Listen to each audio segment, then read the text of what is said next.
welcome to another ITSOLO episode. We're starting off the 2024-2025 season with a review of how last season went. We're going to have a quick run through that. I hope you guys like the new intro, and we're going to try and make this a bit more dynamic. This season, unfortunately, Julian is going to be a little bit busy, so it's going to be me a lot. So I'm sorry for all of you people who are more interested in Julian than me, but bear with me. He will be making guest appearances as and when he can. So what I thought we'd start off is we'd sort of look at my credentials and see how we did last season and review where the season ended and where we thought they would be. So obviously we got the champions correct, so this was my personal prediction, and I thought that Man City would edge out Arsenal. I didn't think Arsenal would actually make it into the top two, so credit to them, and I thought United would do much better. So clearly thought that that Arsenal would have become third. I'm pretty sure that City would have won. They've done better than I expected. I believe I then had United second, which is very, very funny. Because obviously United did absolutely awful. Perhaps I had too much faith in them. We're not going to make the same mistake again. So that's 1, 2, 3, 4, 5, 6 positions out. So they cost me 6 positions. I got Arsenal wrong by 1 position. Now Newcastle, they also disappointed me. I thought they would come in top 4. I thought they would continue on with their form, and instead what they decided to do was have an absolutely awful Champions League campaign and end up 8th or 7th, pipping United. Speaking of United, I thought they would come second, and obviously they came absolutely nowhere near that. However, they did get into Europa through winning the FA Cup, which actually I didn't think that I would do a section on that, but we may do.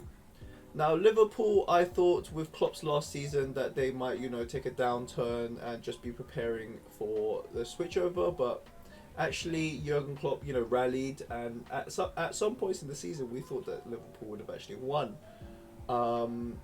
Clearly they didn't, but they did do quite a good job and came third. I thought Chelsea might have hired a really good manager, and they did hire a really good manager, Mauricio Pochettino. And what they've decided to do this summer, God knows why. I'm just going to go and close the window. So, coming into any season, the best part of the season is obviously seeing how everyone predicts the season will go. And we already have Rory Jennings already predicting the demise of his club. And you know what? I agree with him. Chelsea looks like a club who are tanking their opportunities and absolutely making sure that they end up in mid-table mediocrity with no hopes of any silverware, and also just ending up with, we'll come on to this, but we'll have a look at their transfer strategy, and it's insane what they're doing. Spurs actually overperformed where I thought they'd be. I thought they would be 7th. Obviously, as a Spurs supporter, I'm a fairly realistic Spurs supporter. And I thought they would do quite poorly. We had a new untested manager. We just lost Harry Kane coming into the season. But looking at the season, we actually did very well. I think Europa League is a blessing in disguise. I think a Champions League campaign with how our squad was looking is a little bit rough. And I feel like if you're going to be competing at the very top, you really need quite a settled squad.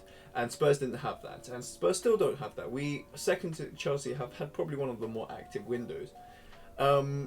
Now, out of the rest of the table, I think I got a couple of relegation predictions wrong, but Villa, I did tell them quite highly. I thought they would just miss out on European spots, and Unai Emery, credit to him, got them into the top spots. So I think Villa this season is going to colour them a little bit. So going from there, we're going to move on to not opening that. We are going to look at every team's transfer window so far and how their squad is looking. So this is how Chelsea looks just prior to the season starting. Now, what's notable here is we've obviously lost Conor Gallagher, who I think is an integral player actually for Chelsea. So we've lost Conor Gallagher. And not only have we lost Conor Gallagher, We've also lost, seemingly we're going to be losing Petrovic and Chalobah, both of who weren't taken on their pre-season tour. And this is quite concerning for a number of reasons. Obviously, if you look at their first squad, for a team who historically, at least throughout my lifetime, have been near the top of the game, I feel like we're entering a phase where Chelsea's unfortunately going to end up in mid-table mediocrity. There's not a lot of squad depth I see here. An injury to Palmer, an injury to Cucurella, there's not a lot of good replacements. We have Chilwell, he's been off the boil.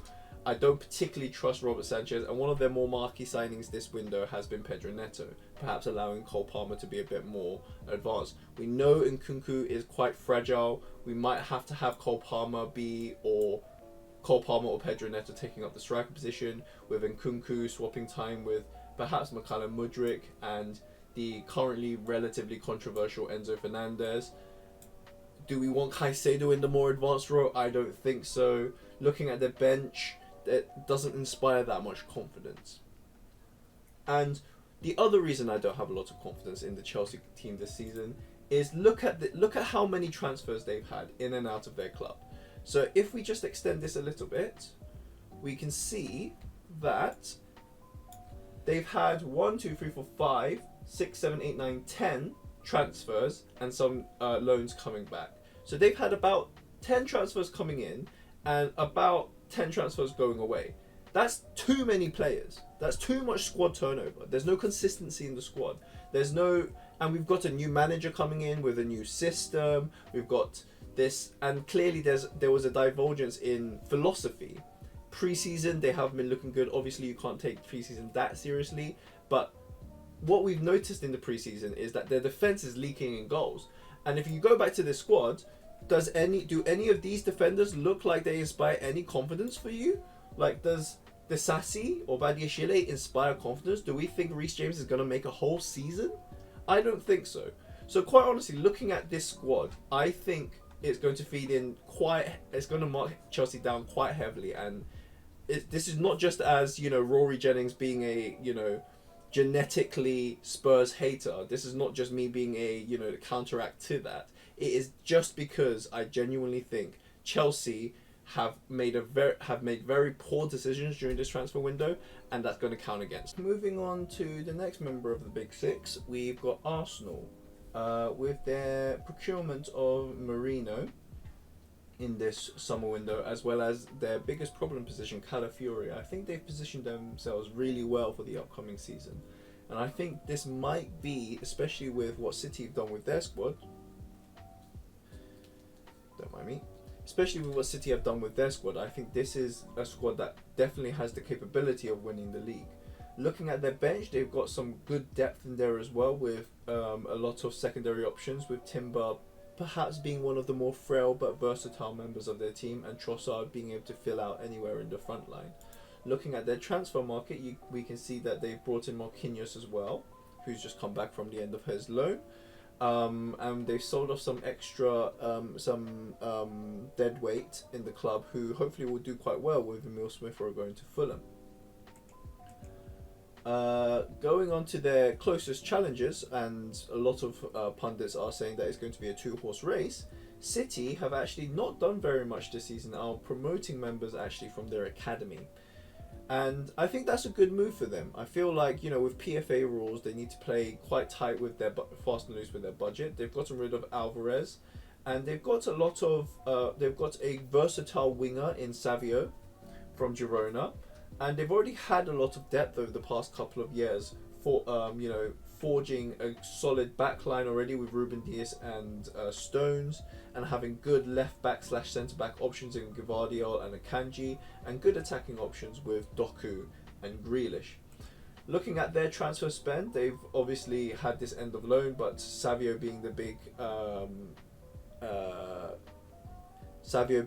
transfer coming in, and with Julian Alvarez as well as Couto going to Dortmund, I think they've had a very successful and profitable transfer window.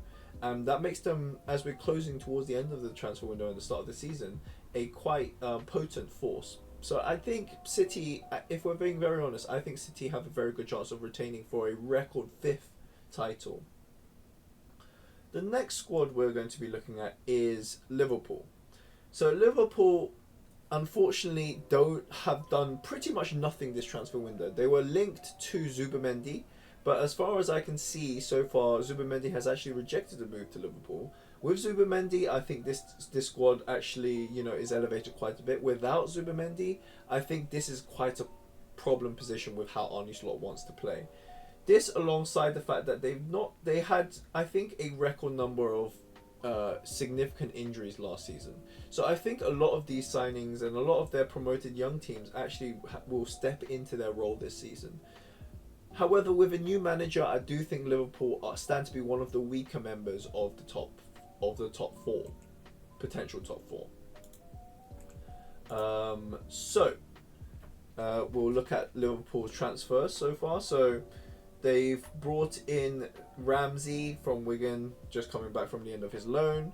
And we can see that they've actually sold Fabio Carvalho, which was one of the actual options, for a good amount of money. And this might actually pave the way for somebody else coming in, such as Zubimendi, if that's still on the table. Next is the other chaos team in the league outside of Chelsea, trying to go for a rebuild, which is United. Now, looking at their squad, I think you can see here what I've done, which is I've taken off their members who are injured, and it's reported that De Ligt and Mazraoui are coming in. With these two coming in, I think they stand a much better chance of reaching the top four, and ultimately I think that's the limit for United. I don't think they're going to be challenging for the season, and I think they need to know that. They need to know that they're in a fight for top four and just play like they're a team playing for the top four with a view of building. They've actually, promoted a lot of young talent. So they've got Palestri, they've got Diallo, they've got Garnacho and Mainu, who are making first team appearances. Amrabat is one of those players who I feel like is going to be quite cheap, but is he even worth that? That's a question that needs to be answered.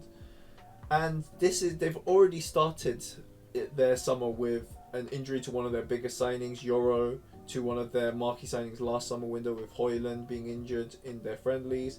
And we know Luke Shaw and Maguire have been injured for a while, and their fitness is always questionable. So I think that's what stands United in maybe less good stead than you'd expect. So obviously they've had 100 million outlay, but they've, balanced that with quite a few sales, with Wan-Bissaka going to West Ham, balancing the books, and notably Mason Greenwood going to Marseille for a sizable fee. I think, their transfers from last season should come back, with Mason Mount coming back from injury and taking part in a couple of, significant friendlies. And then going on to my team. Now, this might be just the delusions of a Spurs fan, and I'm just going to title this part of the video Delusions of a Spurs Fan. But I genuinely think almost nobody has had as good a transfer window as Spurs. Spurs have actually, fortified their weakest position, which is a striker. What Ange wants is a striker who will sit in attack and, provide one-shot tap conversions on chances created. And that's what Solanke does. He's one of the top 5 strikers in the Premier League with 20 goal contributions, or I believe nearly 20 goals last season. And that's playing for Bournemouth. And no shade to Bournemouth, but you have to say Spurs is a high caliber of team. And looking at this team, as well as their bench, and yes, obviously I've gone into their bench a bit more because as a Spurs fan I would, you can almost make a full second team with their transfer. Bergvall has looked very, very bright during pre-season. Richarlison, had a purple patch last season. We've confirmed Werner. We have Dragusin to bolster up this defense. Archie Gray looks like a nice, versatile young player. And we've got some solid young talent coming through in Mikey Moore. We've got solid veterans in the game with Ben Davies. And we've got Sarr, who is, I believe, the preferred centre-mid, although Bentancur was out for a while. So genuinely, I do believe that Spurs have had one of the best transfer windows. If we look at this, they're preparing for next season with Min Hyuk Yang also coming in. And I expect Solanke, Gray and Bergvall to make significant moves during this season. And I've just noticed here that Emerson Royal has left to AC Milan for 15 million, which I think is actually a really good fee. So I think we need to be honest, and I think that puts Spurs in quite good stead. And that rolls nicely as a segue into the Premier League predictions table. We will start in the relegation battle. Now, the classic in the relegation battle, we'll put in the teams that we think are fighting for relegation. So we've got, I think Forest will be struggling, Brentford will be struggling this season, Everton have been borderline. And you always have to put, for the past 2 seasons, the newly promoted sides have all gone down.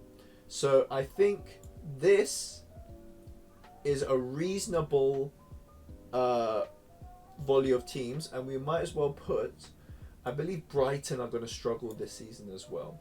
So if we're going 13th down to 18th, who do we think out of these clubs are going through relegation? Now, straight away, I think Leicester will be borderline, but I think they'll be safe by virtue of changing their manager from someone who's too attacking to a bit more defensive, sometimes just grind out wins. And they've had some solid transfers throughout the window. I think having been in the league and with some smart transfer strategy, I think ultimately Brighton is actually too good a team to go down. I think history is on the side of Everton, having never been relegated. I don't think this is the season that they will be relegated. And then the final team I think is going to survive relegation, and this is actually depends on transfer. If Ivan Toney stays at Brentford, I think Brentford stays. But they're getting relegated next season. Do I think Forest have enough to actually make it through? That's questionable.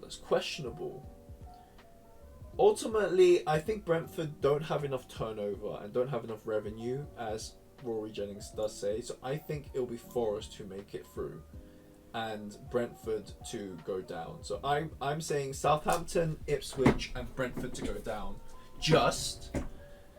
But Brentford do pull out results though, don't they? I don't know.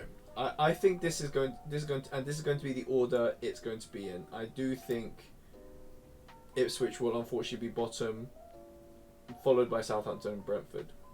Now the lower mid-table, so 13, 14, 15, 16, 17, so 5 teams. So I need another team in this. I think Wolves is part of this group. And I think they are on the higher end of this group. Having just made a sale, I think their finances are looking good in selling Pedro Neto to Chelsea. I think Brighton below Wolves, followed by Leicester, and I said Forest would be fighting. This is the relegation battle right here. And then I think it would be worth putting, your contenders for the top there, and then your top 4, like your big 4. Well, you say big 4, but actually currently it's more than a big 4. These are the teams that are fighting for these positions. Now, I think this season Aston Villa, Unai Emery is going to struggle, and unfortunately they're going to end up in 7th in the Conference League position with a reasonable campaign in the Champions League because Unai Emery is good with European football. Europa League, I think, is going to go to... do I think Chelsea are even going to make it here? Like, looking at how West Ham have looked pre-season, I think these teams are pretty solidly here. And then it's whether or not I think Tottenham are going to make top 4. Whether that's in 3rd or 4th, I'm not sure. I think United have enough squad depth with their summer transfers. And I think Newcastle will be just above United. I actually think Chelsea might actually... You know what? I said this is going to be shocking. I genuinely think Chelsea might not even beat like West Ham. I think they'll be struggling for 8th. This is how I feel. And then I do think there's going to be a fall from grace from City, and I actually think it might be Liverpool 2nd, City 3rd, with Spurs scraping the 4th position. So this is what I think is going to happen. This is my Premier League prediction for the upcoming season. We'll now go into the fantasy players for I believe the first week. So we need to submit this before Friday. And given the matches, so we'll just do a quick run through of what we think is going to happen. So Man United Fulham, that's always a tight game actually. I think Fulham are dark horses, and I think United are in a weaker position. I think United are going to start the season with a loss, a 2-1 loss. So I think it's going to be 2-1 Fulham. I think Liverpool smash Ipswich and show them what the Premier League is all about. I think it's going to be 3-0. Equally, I think Arsenal are going to show Wolves what it's all about, and it's going to be 2-0. Everton-Brighton is a relegation battle sort of already, and this screams of a sort of Sean Dyche doesn't play attacking football. Brighton are not it. I think maybe a 1-1 draw in this, and a dry 1-1 draw. Newcastle, Southampton. I think Newcastle have enough cojones to really start, and they're the kind of team who have a chip on the shoulder. I think it will be Newcastle 4, Southampton 1. Forest, Bournemouth at Forest at home. Forest actually have good home form, so I think we're going to have a 2-1 win to Forest. And then Villa, just before their Champions League campaign, I think beat West Ham 3-1. Brentford, Crystal Palace, nobody cares about this game, but I think it will be 2-1 Palace. And this is, the master against the student, Pep versus Pep 2.0 or Pep beta version in Maresca. I don't think Chelsea have anything on City. I think it's going to be a 3-0, maybe 3-1. Let's go with 3-1 to City. And then Spurs Leicester, I think this is going to be close. I think Andrew Styles is going to leak goals this season, so I'm not picking a lot of Spurs defenders. But I think it will be a 3-2 win to Spurs. So that's my game week 1 predictions. So goalies. So we have to kind of think tactically. Who's going to have a good goalie game? I think Arsenal are gonna have a good goalie game, and Raya's relatively cheap. So I think I'm gonna go with Raya. And then who else do I think is going to have a solid goalie game? I think Crystal Palace with Henderson is going to have a solid game. Now, having come in for forwards, it's all about goals. And I think Solanke is a sort of a shoe-in. You kind of have to go with Solanke. Then you need to look for a little bit of a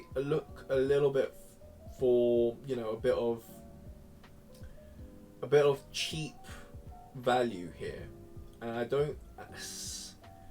Who do I think what is going to do quite well this season? Tony's quite expensive. Obviously everyone good's expensive.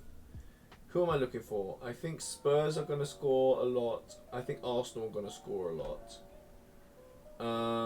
Cody Gakpo had a really good campaign. I don't rate Jesus. I rate Isak. Isak without injury, I think is a solid shout. And then I've got 11 more players and only a 74. 11 for 74. That means 6? It's 7 average for the rest. But this is where it comes in. This is where knowledge comes in. Knowledge, power, integrity. Xerxes a 7. That's I think okay. I think Xerxes. Let's go Xerxes. Although I did say that I think Fulham's gonna lose, so maybe that was a foolish choice. Anyways, defense. Who do we think is gonna have a solid defensive game? So, Arsenal obviously. Solid in defense, with Kirill being quite a cheap option there.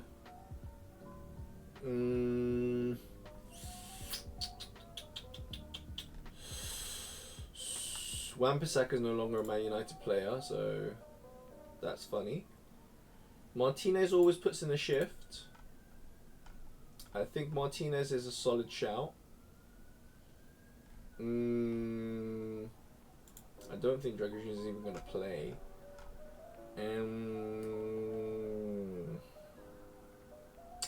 Timber. Where are Arsenal's players?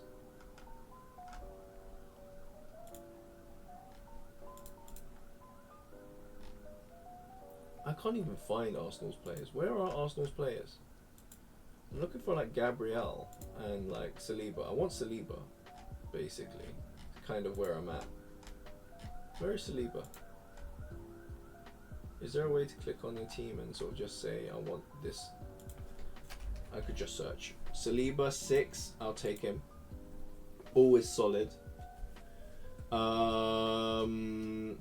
Who else do I think is going to have a solid defensive game? Stones is coming off a solid season. Stones. Fullbacks. I think Trent, especially in Arne Slot's system. Is he classed as a midfielder now, Trent? No, so where is Trent?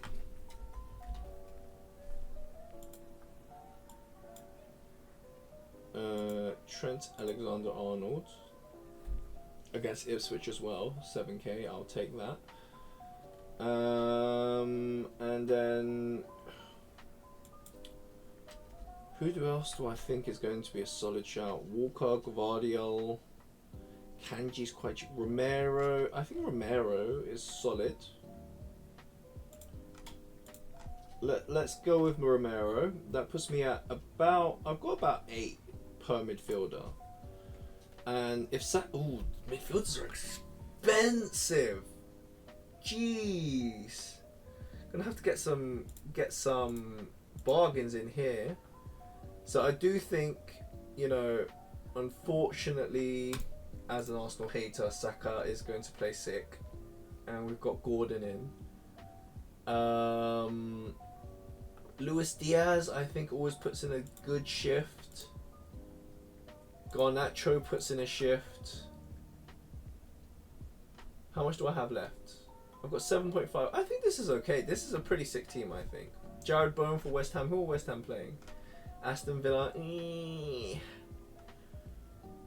Rice. Do I put Rice? Rice? I can still afford Rice.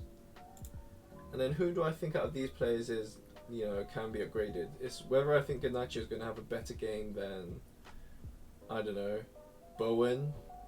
I think he is. There's a lot of Man United here though, huh? It's a home game though. It's at Old Trafford. Do I go? No, I don't think I take. Do I do Saka? No, I think I go Odegaard. And then I take out. I think who should I take out from these? I think I take out Xerxes and I can afford a 9.5 up top. Who do I take up top with a 9.5? Maximize my budget. What I want is like Ollie Watkins. I think Ollie Watkins is sick. That leaves me with 0.5. I think that's solid though. Anthony Gordon, or do I take out maybe Romero and say like, no, I'm gonna keep Romero. I'm gonna keep Saliba. No, I think that's fine. Too many players selected from Arsenal. That's what's limiting me. Do I take? I think Rice for 6.5 is really cheap though. So let's pick another midfielder. That costs 9. I can pick a 9 midfielder. Do I think Foden? I think Foden is quite cheap there. I'm 0.5 over.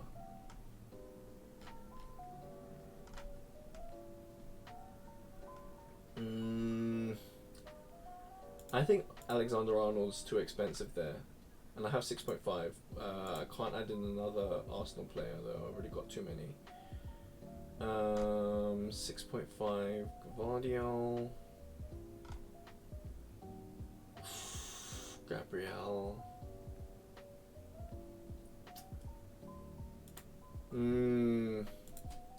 Who do I want in midfield? Who do I actually want from midfield in attack as well? I think Son Solanke is going to be a sick team. So if I'm saying that, and then I've got 6 to add Vardio, is that fine? That's fine. Let's enter this team name. It's so fantasy. I agree. Choose a club. Spurs. Enter squad. So the final section we're going to talk about is the other leagues. So last season, I think I watched a little bit more alternative leagues. So this season, the other 2 leagues we're going to be talking about are the Bundesliga and the La Liga. We're going to have a very short amount of time on these topics because, you know, I'm not exactly an expert on these leagues, but I am going to endeavour to watch. I think the Bundesliga is quite interesting. Obviously, we have Bayer Leverkusen and their insane squad that, you know, went unbeaten in the Bundesliga last season. Try and make this more easily visible. Here we go. So they've managed to keep a lot of their team, which is very important. So they've managed not to lose the majority of this insane squad, and they, you know, got rid of Diaby to Aston Villa, which ultimately ended up as a good sell because Diaby's now left them. They've brought in Terrier and Garcia, who are 2 very good, you know, central midfielder to sort of perhaps replace an outgoing Wirtz potentially in Garcia. And Terrier is a very versatile left-sided forward. I think Leverkusen have a very good chance this season of winning the Bundesliga for a second time, historically amazing, given that Bayern have basically done nothing this window of note. They've hired a relegated manager in Company.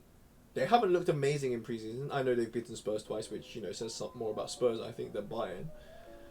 But if we look at their squad, they've brought in Elise, which is, you know, a big transfer. But I think their biggest problem last season was this defense here. Upamecano and Kim Min-jae are just not reliable. They're just not solid enough, and I think they're going to leak goals. They've brought in Polinia as well as another big sort of signing, and so they're hoping that Polinia and, you know, Elise are enough to turn over 3rd place in the Bundesliga. I don't think so. If we look, they've obviously been quite busy this transfer window. They brought in Hiroki Ito as well, you know, a good midfielder, and, you know, they've got rid of some small players that, you know, haven't made a huge impact in the squad. So I don't think their sales are going to affect them. I think it's more that I don't think they've brought in enough. Dortmund, I think, are in danger of falling out of being one of the Bundesliga's biggest teams, genuinely. They've brought in Gross from Brighton, one of the best chance creators in the Premier League, which I think is quite big. They brought in Anton, who had a solid season in Stuttgart as well. And they brought in Bayer, who's a very flexible front-facing one of the best forwards in the Bundesliga last season. And they've got in Ryerson, who's been relatively solid in their Euros campaign. I think they've got Jan Couto on loan from Man City as well. So, but this doesn't look like a deep enough squad. Like, just looking at this and this lack of a bench, that I filled out every player that, you know, I think is going to get significant minutes. And this just doesn't look to me like a squad that is going to make us, coupled with the fact that their manager has left and has been replaced with Sahin, who we've never seen, you know, coach at an elite level. I think the Bundesliga is going to be Leverkusen and perhaps Stuttgart second again. Maybe Bayern second if they rally. So I think it's going to be Leverkusen, Bayern, Stuttgart, Dortmund next season. Moving on to La Liga. Now, why I wanted to talk about La Liga is I think Atletico Madrid have, in any other season, I think this transfer window would have made Atletico Madrid one of the favourites. They've got a solid strike partnership in like theoretical, obviously, but they've got Julian Alvarez, the second best striker in the Premier League after Haaland, which was insane considering that Man City had both. They've got Soloff and they've got Griezmann. That is a solid front line. I don't care what team in the world you want, that is a solid front line to put up against anybody. They've brought in Conor Gallagher. Questionable. Not the best, on the ball player, but off the ball, and Atletico being a relatively more defensive team, I think Gallagher could play into the system quite well. And they've got Lenormand. Had very solid Euros. Demonstrated his class. Had a very good season at, I think that's Real Sociedad, right? Yeah. So, I think they've reinforced quite well. And genuinely looking at this, they haven't sold Felix just yet. Felix is still technically a player for them. They got rid of Cunha, they've got rid of Morata, and they've got rid of Palista. So, any other season, I think this is a solid team. The only problem is they're in the same league as this monstrosity. Look at this. This is not a fantasy team. This is Real Madrid's actual team. You've got Rodrigo, Mbappe, Vinicius in the front line. Insane. That's 99, 99, 99. Potential Ballon d'Or winners all across here. You've got Camavinga, Valverde, Bellingham. One of arguably the players of the tournament for England. Certainly one of the moment makers of the tournament. One of the best central midfielders in Valverde. A la Kroos and Modric's successor. And Camavinga, who can play basically anywhere in this side of the field and is a threat going up front. One of the better left backs in the world. One of the best centre backs in the world. One of the best centre backs in the world. Arguably one of the best right backs. And definitely, if he wasn't playing right back and he wasn't in competition with Rodri, arguably the Ballon d'Or, candidate. Despite how much I actually hate Carvajal, just because of his personality on the bench. And then look at this. This is their bench as well. They've had obviously Endrick as well, which I couldn't find a card for, come in. And I didn't know that Joselu has gone to Al Ghafara and gone off to the Saudi League, but I don't think that's much of a loss. They have brought in Mbappe, so for free, which is ridiculous. And then we come on to Barca. Now, Barca on paper actually have a solid squad. Look at this squad. I think this is quite solid. They brought in Dani Olmo, which I don't think it was their biggest problem. They needed more width. They didn't get width. So, I don't know. Perhaps they plan to play a very, very narrow formation. I don't know. But they've got some chronically injured players. Pedri, I believe, is injured again from the Euros. Terrible for him, but also terrible for the squad. And I'm not convinced with Rafinha. We saw him in the Premier League. He wasn't a lot to shout about, really. They brought, like I said, Dani Olmo, but they've lost Araujo, which I think, Bournemouth sneakily getting Araujo, I think that's quite solid business for them, actually. So, I don't know. I feel like in La Liga it's going to be, I think Girona was a flash in the pan. I don't think they're going to fall off that much, but maybe like a 5th or a 6th. I think it's Real Madrid, number 1. I think it's Atletico, number 2. And I think it's Barca, number 3. And I'm a Barca supporter because, GOAT Messi. Let me know what you guys would like in the future in terms of content. I'm willing to try anything. And I'm willing to take this channel in any direction you guys want. Thank you guys for watching. Peace.